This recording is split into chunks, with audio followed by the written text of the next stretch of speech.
नमस्ते प्यारे साथियों, आप सभी का बालाजी ऑनलाइन क्लासेज के इस यूट्यूब चैनल पर स्वागत, अभिनंदन।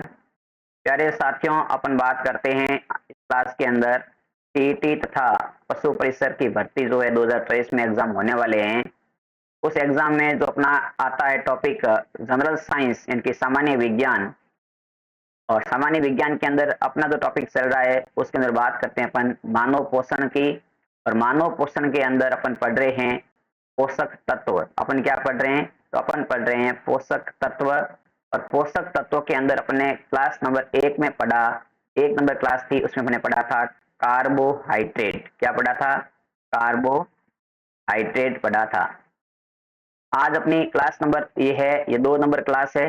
और इस 2 नंबर क्लास के अंदर आज अपन पढ़ेंगे वसा इनकी फैट, प्रोटीन्स, खनिज लवण इनकी मिनरल्स, जल इनके वाटर के बारे में अध्ययन करेंगे।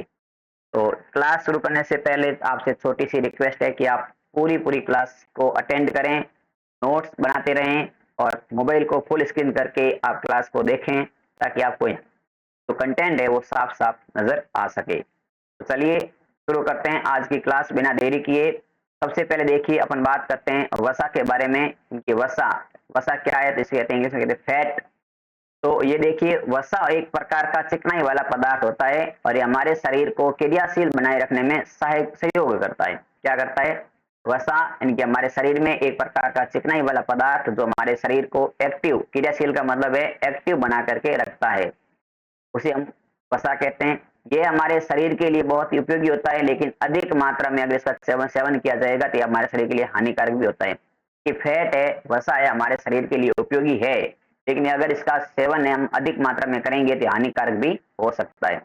फिर आता है कि वसा हमारे शरीर में सामान्यतः किस रूप में होती है? तो वसा हमारे शरीर में सामान्यतः लिपिड रूप में पाई जाती है। तो यहाँ से क्वेश्चन आता है, बहुत इंपॉर्टेंट है ये वाला, कि वसा हमारे शरीर में किस रूप में मिलती है? तो वो है लिपिड रूप में मिलती है, ये ध्यान रखना। तो ये दूसरे नंबर वाला पॉइंट इंपॉर्टेंट है, लिपिड रूप। वसा हमारे शरीर में लिपिड रूप में पाई जाती है। फिर देखिए बात करते हैं इसके अंदर, तो ये वसा में कार्बन होता है, हाइड्रोजन होता है, ऑक्सीजन होता है, ये सभी इस में उपस्थित रहते हैं। तो यहाँ से आपको ध्यान रखना है कि वसा किस रूप में पाई जाती है? तो लिपिड रूप में पाई जाती है, हमारे शरीर को एक्टिव बना करके रखती है। और कैसी पदार्थ है? चिकना पदार्थ है, अधिक मात्रा में हानिकारक है। आगे देखिए अपन बात करते हैं इसके बाद में अपन कि वसा है जो सामान्य तापमान, कौन सा? 20 डिग्री तापमान, 20 डिग्री सेल्सियस ताप पर वसा किस अवस्था में होती है? तो ठोस अवस्था में होती है, ये ध्यान रखना।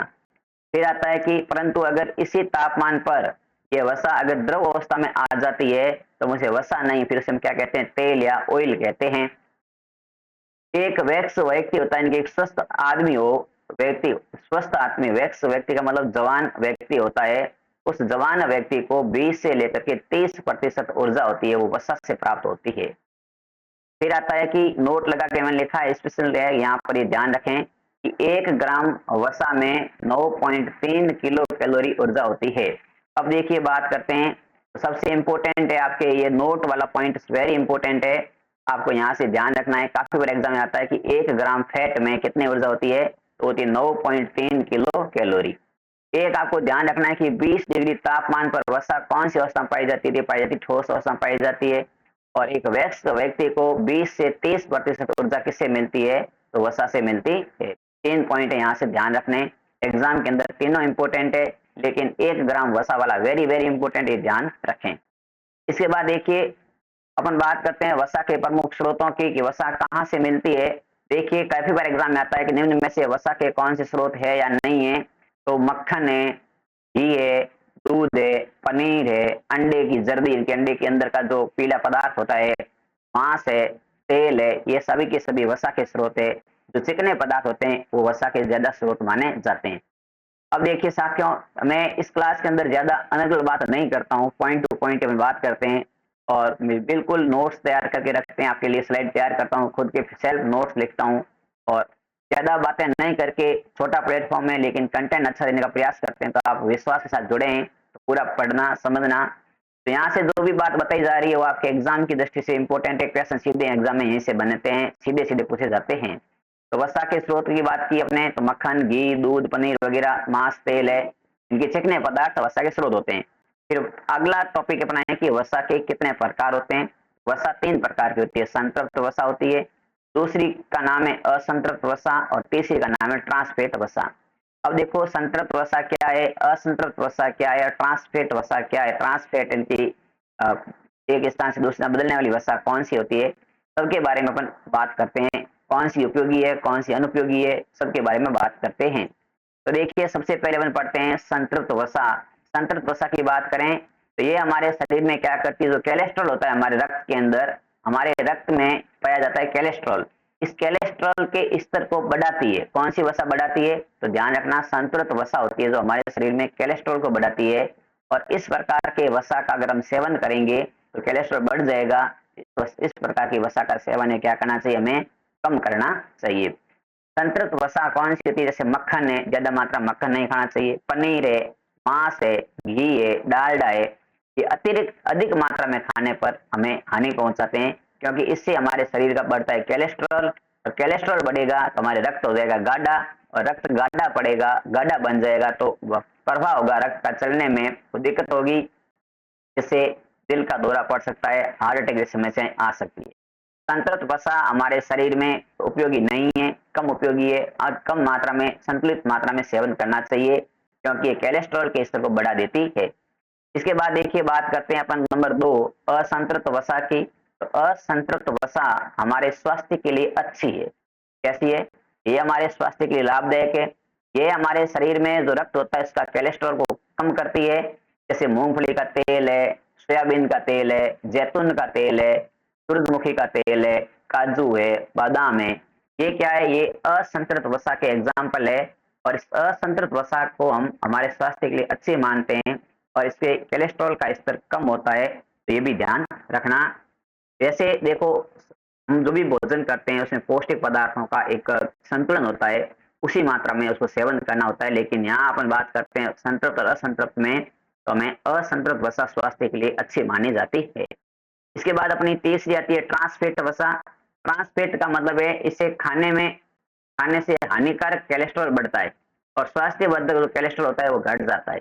क्योंकि ये हमारे शरीर के लिए बहुत ही अनुपयोगी चीज मानी जाती है, क्योंकि इससे हानिकारक जो कोलेस्ट्रॉल होता है वो तो बढ़ जाता है, और जो काम का कोलेस्ट्रॉल होता है वो घट जाता है, और इससे हमारे शरीर के अंदर दिल की बीमारी का खतरा बढ़ जाता है। यानी कि जैसे देखो बात करते हैं फास्ट फूड की, आज के जमाने में लोग फास्ट फूड पे बहुत ज्यादा विश्वास करते हैं, ये ट्रांसफेट वसा का एग्जाम्पल है।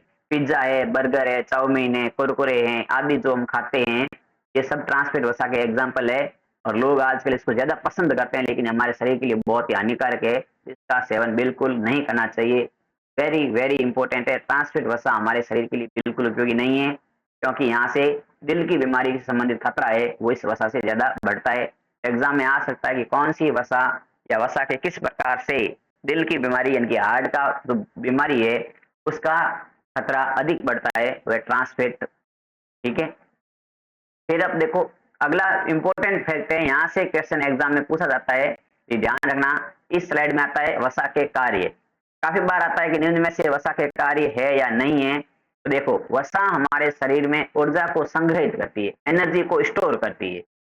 कहाँ करती है, तो त्वचा के नीचे करती है। आपको ध्यान रखना, ये क्वेश्चन आता है कि वसा हमारे शरीर में ऊर्जा को संग्रहित करती है, कहाँ पर करती है, हृदय में, फेफड़ों में, खून में, या त्वचा के नीचे, या अमाशय में, कुछ भी ऑप्शन आ सकते हैं।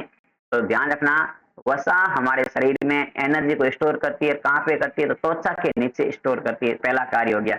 दूसरा आता है कि वसा हमारे शरीर में सुरक्षात्मक कार्य करती है, हमारे शरीर की रक्षा करती है।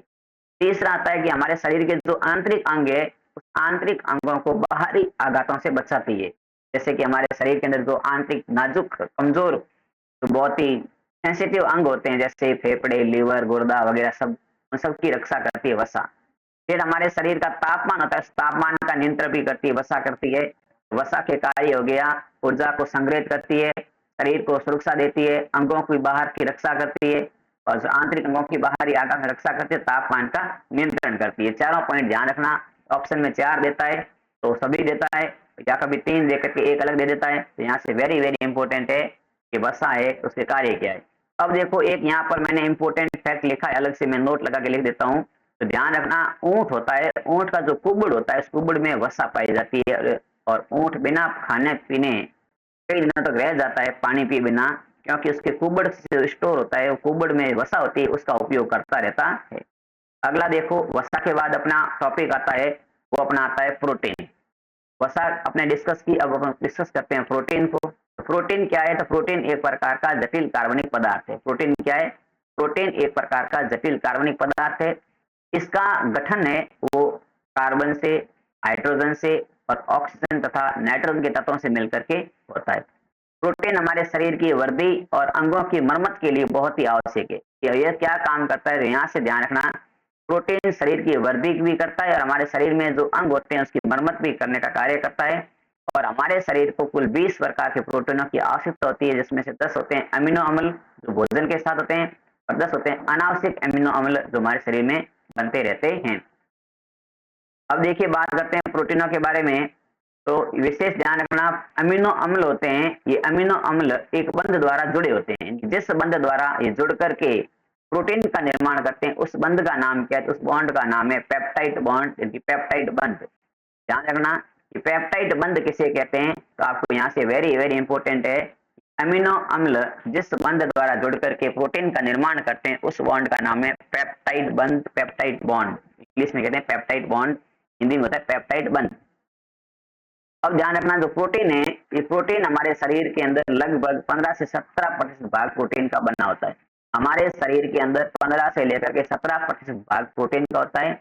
और यहाँ से जो 3 नंबर पॉइंट है, इसको ध्यान रखना, ये बहुत इंपॉर्टेंट है कि प्रोटीन प्रति ग्राम 4.2 किलो कैलोरी ऊर्जा प्रदान करता है। यानी कि 1 ग्राम प्रोटीन में कितनी ऊर्जा होती है? तो 4.2 किलो कैलोरी ऊर्जा होती है। ये वेरी वेरी इंपॉर्टेंट है, ध्यान रखना है।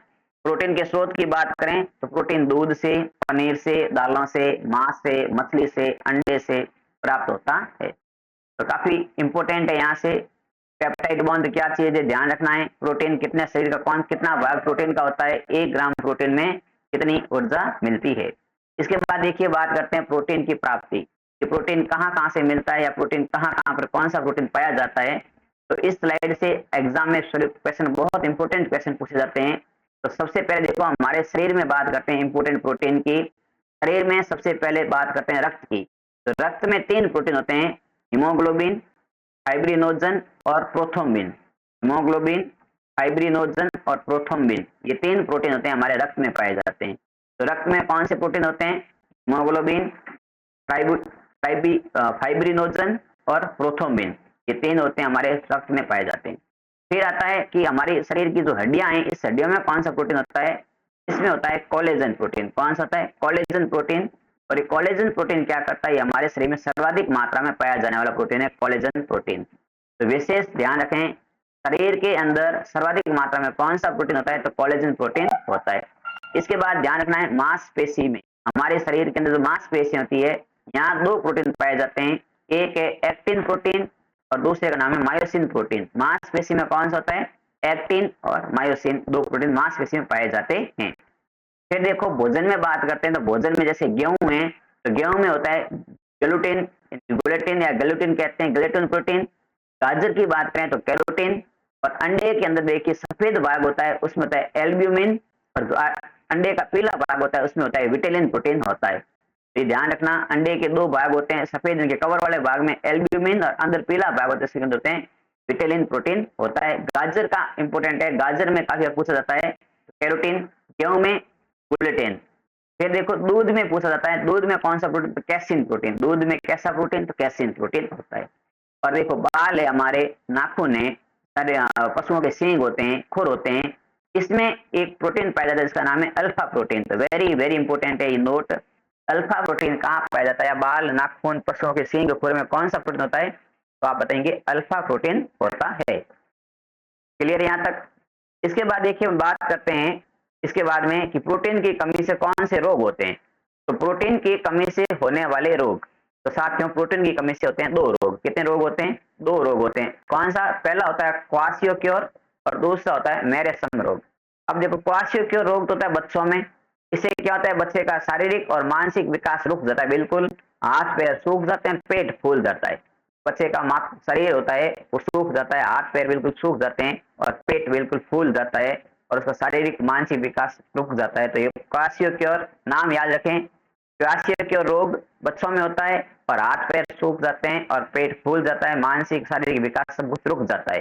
दूसरा आता है मेरेस्म रोग। इस मेरेस्म रोग का दूसरा नाम है सूखा रोग।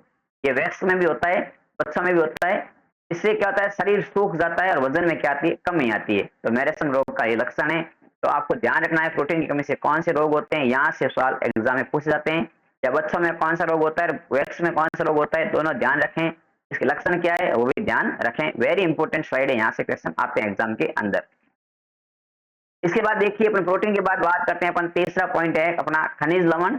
खनिज लवण के अंदर बात करें तो देखो इसको कहते हैं मिनरल्स। इनकी कौन कौन से खनिज या कौन कौन से मिनरल्स है जो हमारे शरीर के लिए इंपॉर्टेंट है। तो देखो कई प्रकार के खनिज लवण होते हैं, लेकिन हम मुख्य तीन पढ़ेंगे अपने शरीर के हिसाब से। तीन बहुत इंपॉर्टेंट है, एग्जाम में पूछ सकते हैं। पहला है फास्फोरस। फास्फोरस या फास्फोरस, ये हमारे शरीर की जो हड्डियां और दांत होती है इसको मजबूती प्रदान करता है। तो हमारी हड्डियों और दांतों में पाया जाता है फास्फोरस। फिर है कि हमारे शरीर का जो तंत्रिका तंत्र होता है उसको कार्य कराने में भी सहायता करता है फास्फोरस। फास्फोरस कहाँ पाया जाता है, तो चावल में मिलता है, मूंगफली है, सोयाबीन तेल है, पनीर है, ये फास्फोरस के स्रोत माने जाते हैं। तो दांतों और हड्डियों को मजबूत करना है, तंत्रिका तंत्र के कार्य को सही ढंग से चलाना है, तो फास्फोरस की मात्रा संतुलित होनी चाहिए। सेकेंड अपना आता है खनिज वो है आयरन यानी कि लोहा। यह हमारे शरीर के रक्त में पाया जाता है और रक्त में जो हीमोग्लोबिन है, इस हीमोग्लोबिन का मुख्य घटक होता है आयरन। यानी कि हमारे शरीर में जो खून है उस खून के अंदर एक प्रोटीन होता है हीमोग्लोबिन, और हीमोग्लोबिन किससे बनता है, तो वो आयरन से बनता है। और वेरी इंपॉर्टेंट है कि हमारे शरीर में रक्त के निर्माण में कार्य करता है वो है कौन सा मिनरल्स, खनिज लवण। कौन सा है, आयरन। क्योंकि हमारे शरीर में जो खून को निर्माण करने में, खून के अंदर जो खून को बनाने में सहायक होता है आयरन। और इसीलिए कहते हैं कि जब खून की कमी होती है तो कहते हैं हरी पत्तेदार सब्जियां जैसे पालक है, चंदला है, खाना चाहिए, अमरूद खाने चाहिए, अंगूर खाने चाहिए आदि, पालक आदि का प्रयोग करना चाहिए। इनके ऐसे पदार्थों का सेवन करें जिसमें आयरन की मात्रा अधिक होती है, जिससे हमारे शरीर के खून का स्तर वापस सुधर जाता है। अगर आयरन की कमी हो जाएगी तो इसका मतलब है रक्त में, रक्त की कमी, इनकी आयरन की कमी मतलब हीमोग्लोबिन की कमी, और हीमोग्लोबिन की कमी या रक्त में खून शरीर में रक्त की कमी होती है, इस रोग का नाम है, उसका नाम है रक्तहीनता। तो यहाँ से इंपोर्टेंट रखना, आयरन की कमी से कौन सा रोग होता है तो उसका ध्यान रखना, रक्तहीनता, जिसे हम कहते हैं एनीमिया। क्या कहते हैं, एनीमिया नामक रोग होता है आयरन की कमी से। आगे देखिए बात करते हैं, नेक्स्ट अपना तीसरा प्रोटीन है खनिज लवण मिनरल्स। तीसरा पढ़ते हैं आयोडीन। क्या पढ़ते हैं, आयोडीन। आयोडीन क्या करता है, ये हमारे शरीर की जो थायराइड ग्रंथि होती है उसको कार्य करने में सहायता करता है। और आयोडीन की कमी से रोग होता है घेंगा, कहते हैं गोइटर। क्या कहते हैं, गोइटर, गले के संबंधी रोग है। और ये समुद्री भोजन में पाया जाता है आयोडीन, दूध में होता है आयोडीन, और अंडे मांस में आयोडीन पाया जाता है। तो ध्यान रखना थायराइड ग्रंथि के लिए कौन सा खनिज उपयोगी है, वो आयोडीन खनिज। और इससे कमी से घेंगा या गोइटर नामक रोग भी होता है। अब देखिए अपने बात की, वसा की बात की, फिर प्रोटीन की बात की, फिर मिनरल्स की बात की। अब हम बात करते हैं वाटर की यानी कि जल की, क्योंकि अपने थंबनेल में बात की थी 4 पॉइंट पढ़ेंगे, तो अपना है वाटर। तो देखो शरीर के विकास के लिए जल अत्यंत आवश्यक होता है, क्योंकि मानव शरीर का भार है वो लगभग 65 से 70% जल का बना होता है। जल हमारे शरीर में जो उपस्थित होते हैं वैसिले पदार्थ और अवशिष्ट पदार्थ होते हैं वो जल में घुल जाते हैं और घुल करके हमारे शरीर से बाहर निकल जाते हैं। तो शरीर से अपशिष्ट और वैसिले पदार्थों को बाहर निकालने का काम करता है जल। फिर आता है कि हमारे शरीर में, शरीर का जो ताप होता है वो पसीने द्वारा और वाष्पन की क्रिया द्वारा नियंत्रित रहता है, और पसीने भी हमारे शरीर का निकल, जो शरीर में जल होता है वही निकलता है। तो ये हमारे ताप को भी नियंत्रित करता है। और भोजन में जो उपस्थित होते हैं पोषक पदार्थ, उनमें पोषक पदार्थों में जो अवशोषण होता है, यानी कि हमारे भोजन में जो पोषक पदार्थ है वो जल के साथ अवशोषित होते हैं, घुलते हैं और शरीर के अंगों तक चले जाते हैं। वहां पर मतलब उस जल को, जल है उस पोषक पदार्थों के अवशोषण में भी सहायक यानी कि हेल्प करता है। तो जल के बारे में ज्यादा इंपॉर्टेंट नहीं है। बात करते हैं जल के सूत्र की, तो जल का सूत्र होता है H2O। और बात करते हैं एक स्वस्थ व्यक्ति को, तो स्वस्थ व्यक्ति को 4 से 5 लीटर प्रतिदिन का जल पीना चाहिए, 4 से 5 लीटर। ठीक है, और ये क्या है, ये हमारे शरीर के लिए अत्यंत आवश्यक भोज्य पदार्थों की श्रेणी में आता है। इसके बाद अपन अगली क्लास में बात करेंगे विटामिन की। तो आज अपने पढ़ा खनिज लवण, जल प्रोटीन और वसा। तो साथियों, ये क्लास कैसी लगी एक बार मुझे कमेंट बॉक्स में बताना, ये आपकी क्लास पसंद आई कि नहीं आई। अगर आपने क्लास पूरी देखी है और आपको अच्छी लगी है और आपने क्लास के साथ बने हैं, विश्वास किया, तो आपको थैंक्स।